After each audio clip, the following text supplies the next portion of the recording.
Good morning, afternoon, evening, ladies and gentlemen. My name is Zachary Nolan. My name's Carter Nolan. Welcome back. A nice break from the stress of playoff hockey, and we are here with a Star Wars reaction video. And we only got a few left now. I think it ends May 1st, because then May 4th is when Details of the Empire drops. So is that next week or the week after? Yeah, so I think we got maybe, let me see here. It's like, what, 23rd? I don't know. It's going to be ending soon. We're at Season 3, Episode 14 of The Bad Batch. A solid episode, and honestly, it's showing, as we're coming down the home stretch here, a growing sense of scale in terms of the underlying things that are being shown here. So let's just get right into this episode, obviously. It takes place, it picks up right where we left off last time. Also, first time. If this is your first time tuning in, please leave a like and subscribe. Absolutely. That would be awesome. That'd be great. That'd be awesomely and leave great. A comment down below. Tell me what you think of the video. Yes. Episode, Yes. Even the Jets. Who cares? All of it. All of it. Get in there. Yeah. So, first off, let's just get one reaction on the board quickly. Rampart falling. Jumping out of the ship. Jumping out of a ship. Yes.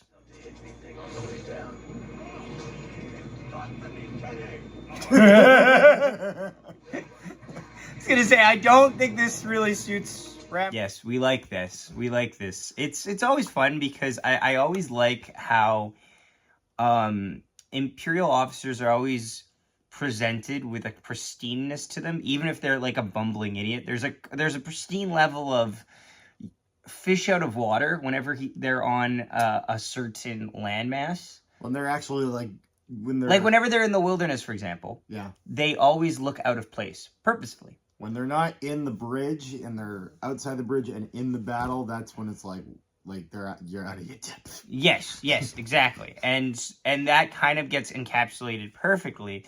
So JetsHub, stop texting me. That gets encapsulated perfectly with just how much Rampart is so sick of this adventure, from him falling out of the moving vehicle shuttle to being chased in the forest. Can I help you, sir?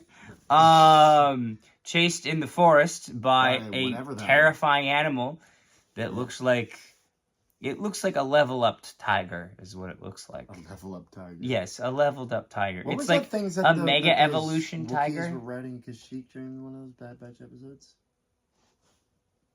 I don't recall. Was it something kind of like that? I don't remember. I remember it being similar.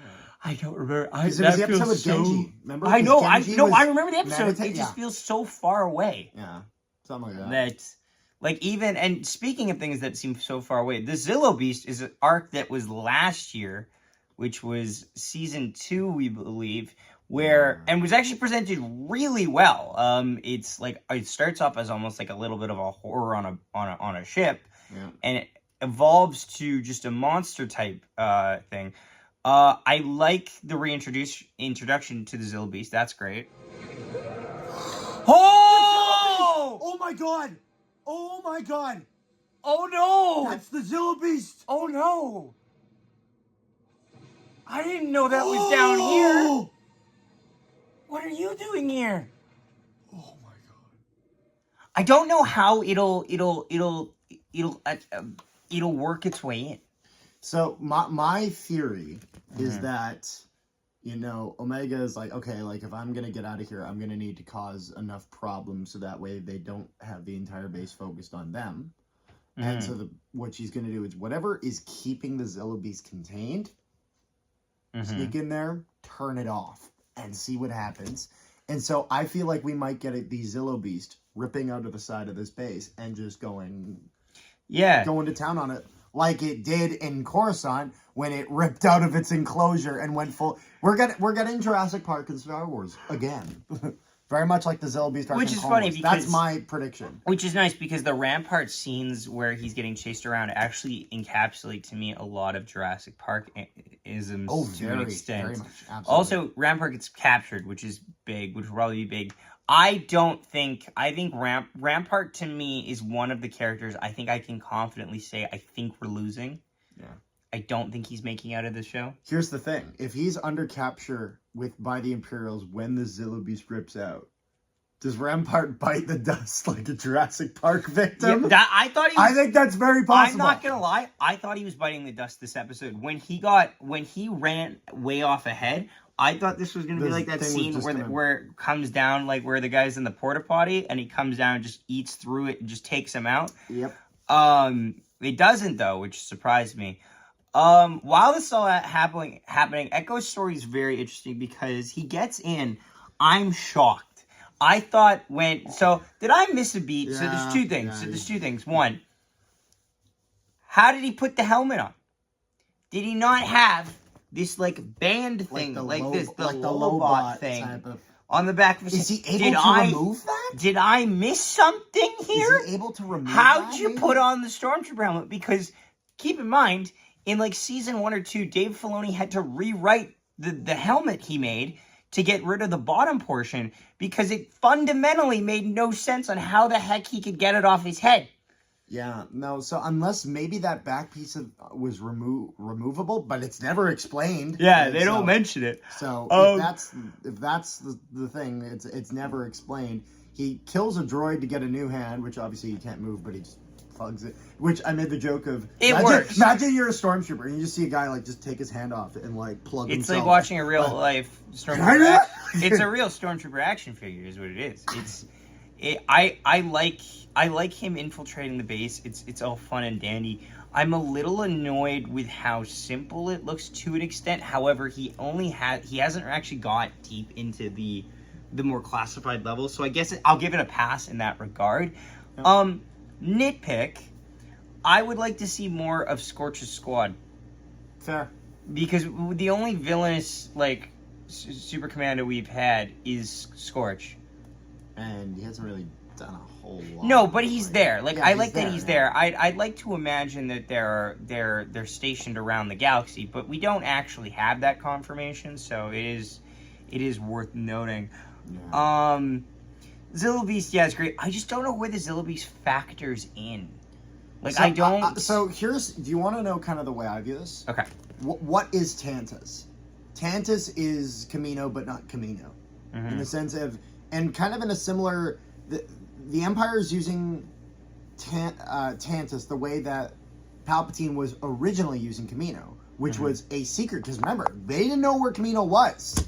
It was wiped from the archive. Yes, that is true, actually. That's a good point. So it was one of those things where Tantus, the secret base where they clone stuff. Yeah. And so, obviously, there's this project with the Vault, which, Emperor Reincarnation, Snoke, whatever. That's what we're working at. But the thing is that I think the Zillo Beast is there for cloning purposes, but for a different purpose. Because remember, he wanted that strong, tough armor that could stop a lightsaber. He wanted that badly. The Emperor did. Which is funny. Which is why at the end of the episode he said, "Clone the Zillo Beast" in the Clone Wars. It was the last part of that episode. Mm-hmm. So I think the Zillo Beast is there for cloning, but for a completely different purpose because it's a cloning facility. So he probably just all the marbles in one basket sort of thing. Yeah. You all right? We'll have to see how it unfolds. It's been a long day. First off, let's see Echo meeting Emerie. Echo. How the did you know that? I mean, she did work on Camino. She saw him take his hand off. I'm Emerie. This is funny because I always do laugh that she just knows off the bat it's Echo. It makes sense in hindsight, but it also is very indicative of how the show just makes it so that clones can tell clones apart, and I've always liked that. I've liked that distinction. Overall, the rest of the episode's really good. Bad Batch are not captured. Rampart's captured. Bad Batch are just still going through the jungle. It's funny. Jake hasn't liked this season. I actually have. He doesn't like this season? No. I was talking to him. He said he really does not like this season. Did he like season 2? I don't know. Okay. See, his problem was he wanted more Genji. To be fair, though, but you can't. Okay. But you I don't know. Yeah. You can't sit there and go, I want more of the Wookiee Jedi in a show called Star Wars: The Bad Batch. We'll have to. Yeah. We'll have to have that conversation with Jake. That's like watching Tales of the Empire, and I'm like, where the is Luke Skywalker? Like, no. No! It's okay. We'll have a conversation with Jake. Yeah, we will. We will have a conversation about absolutely this. will. This is going to be a big conversation later. All right. But yes. But overall, I thought it was a good episode. Yeah. It's a solid episode. Great I episode. think we got 2 left because if I'm looking here, I think they have a double, though. I think it's a double. I think, but the thing is that if we're looking here, I'm just turning it on. It's 16 episodes for season 1 and season 2, and this was episode so it's 14, a double. So I think we're getting a double finale. So yes, thank you so much for watching. Please leave a like on the video and subscribe, and we will see you next time. How did my father die? Like a panther.